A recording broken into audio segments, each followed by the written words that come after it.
salam sejahtera bagi kita semua. Perkenalkan, nama saya Tamrin Dahlan. Saya pensiunan anggota Polri tahun 2010. Terakhir saya berdinas di Badan Narkotika Nasional. Jabatan saya Direktur Pasca Rehabilitasi BNN. Ketika pensiun, saya mencari kegiatan selain saya selama ini jadi dosen. Kemudian saya menjadi seorang jurnalis, penulis. Nah, itulah kegiatan yang saya sangat senangi, sehingga pada hari ini setelah saya 10 tahun bekerja sebagai seorang penulis, saya sudah menerbitkan 30 buku. Nah, kemudian dari buku itu, kenapa saya memilih buku? Karena saya pikir buku adalah satu keabadian. Ya. Usia buku lebih dari usia penulis. Dengan adanya buku, kita akan dikenang sepanjang masa. Nah, oleh karena itu, saya mengajak teman-teman melalui Yayasan Pusaka Tamrin Dahlan untuk bersama-sama kita memiliki buku. Yayasan Pusaka Tamrin Dahlan akan membantu memfasilitasi tanpa biaya.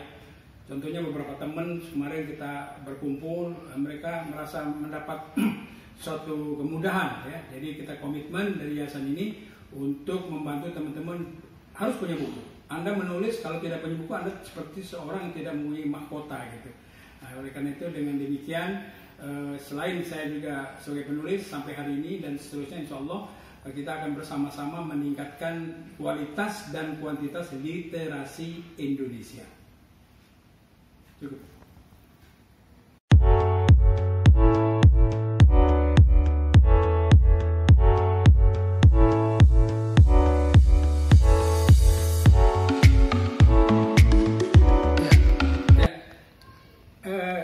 Saudara-saudara, kita ketahui bahwa buku adalah jendela dunia.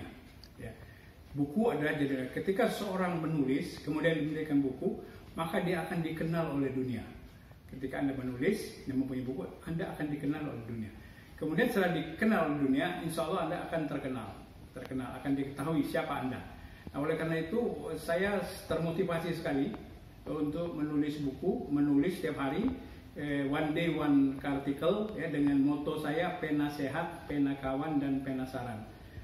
Nah, fasilitas di zaman digital ini sangat mudah. Saya membayangkan dulu Buya Hamka, ini salah satu guru imajinasi saya, bahwa beliau mengatakan menulislah. Dia bilang menulislah setiap hari, kemudian biarlah tulisanmu itu membela dirinya sendiri. Biarlah tulisan itu mengikuti takdirnya. Saya sudah membuktikan. Buku saya Prabowo Presidenku yang bestseller pada tahun 2014 itu bersebab buku saya dengan cara gimana, tahu-tahu tiba-tiba sampai di Pak Prabowo. Kemudian beliau mengundang saya dan menjadi penulis resmi untuk kampanye pada masa itu. Nah, banyak juga kisah-kisah yang lain bahwa seorang penulis itu ya bisa menerobos sekat-sekat birokrasi. Karena penulis tidak berpolitik, objektif, bukan hoak, sehingga kita bisa memberikan manfaat sebanyak-banyaknya bagi masyarakat. Jadi ada nilai manfaat. Dan buku saya katakan adalah keabadian. Oleh karena itu saya menghimbau para generasi muda, saudara-saudara sekalian, mari kita menulis. Menulis itu mudah. Yayasan kami, Yayasan Pusaka Tamrin Dahlan, memberikan pelatihan. Menulis itu mudah sekali. Artinya ketika Anda duduk, tulisan jadi. Ya, karena pada dasarnya ketika seorang bisa bicara, ketika seorang bisa berkata-kata, bercerita, berarti dia sudah bisa menulis. Karena prosesnya hanya membedakan apa yang dia katakan kepada tulisan. Sangat simpel. Nah, oleh karena itu yayasan kami ini membantu teman-teman bagaimana menjadi seorang penulis. Apapun yang Anda lakukan, apapun yang Anda ceritakan, apapun yang Anda alami, itu bisa ditulis. Saya sangat mengalami itu, sehingga saya tidak pernah kehabisan inspirasi. Ya, hari ini saya bertemu dengan saudara saya sesama dosen, Pak Arman. Jadi nanti saya akan tulis. Kemudian saya kumpulkan tulisan-tulisan itu, 1 bulan jadi 1 buku. Jadi tidak ada yang sulit di dunia ini, asal kita punya kemauan, asal kita punya tekad untuk berbagi pada sama dalam bentuk kemaslahatan umat. Saya kira gitu.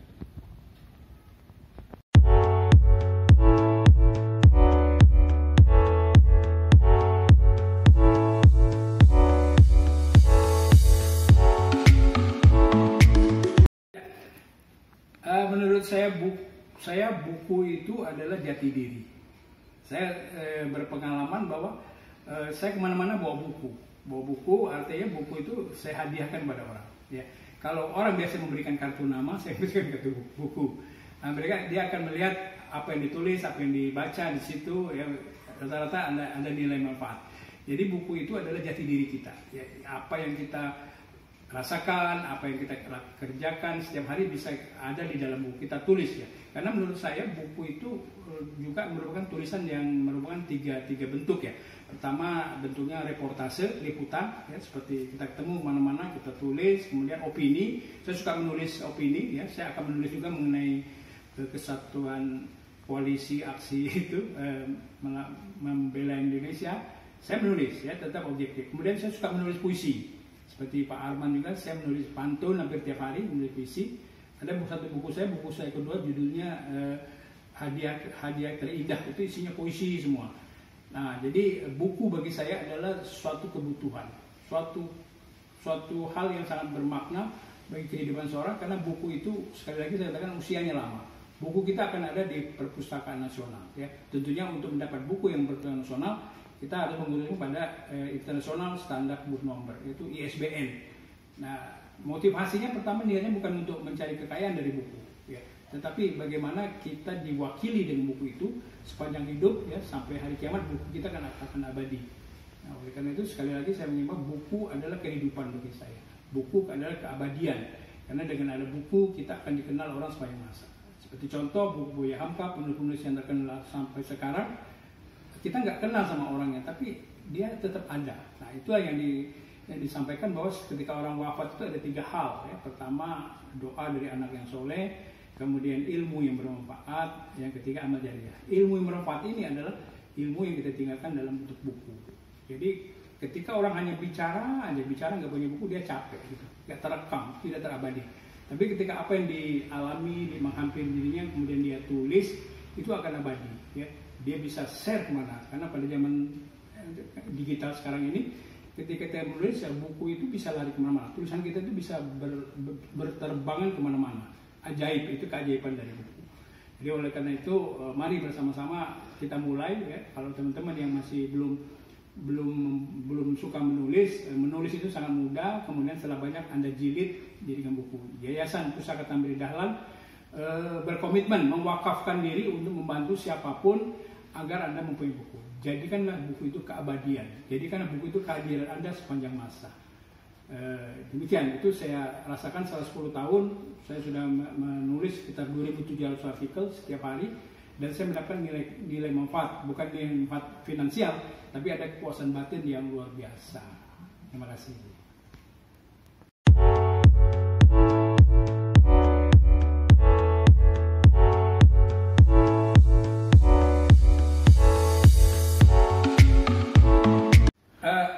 Pesan-pesan saya kepada generasi muda khususnya di zaman era digital ini, bagi saya saya generasi kolotnial ya, Kalau anda ini kan generasi milenial, jadi zaman digital sekarang dengan sangat mudah sekali, ada HP segala macam, sangat mudah sekali berkomunikasi. Kita berkomunikasi melalui WA, melalui email, melalui Facebook dan lain-lain, itu sangat mudah. Oleh karena itu manfaatkan, jadikan sarana itu menjadi sarana yang positif, manfaatkan.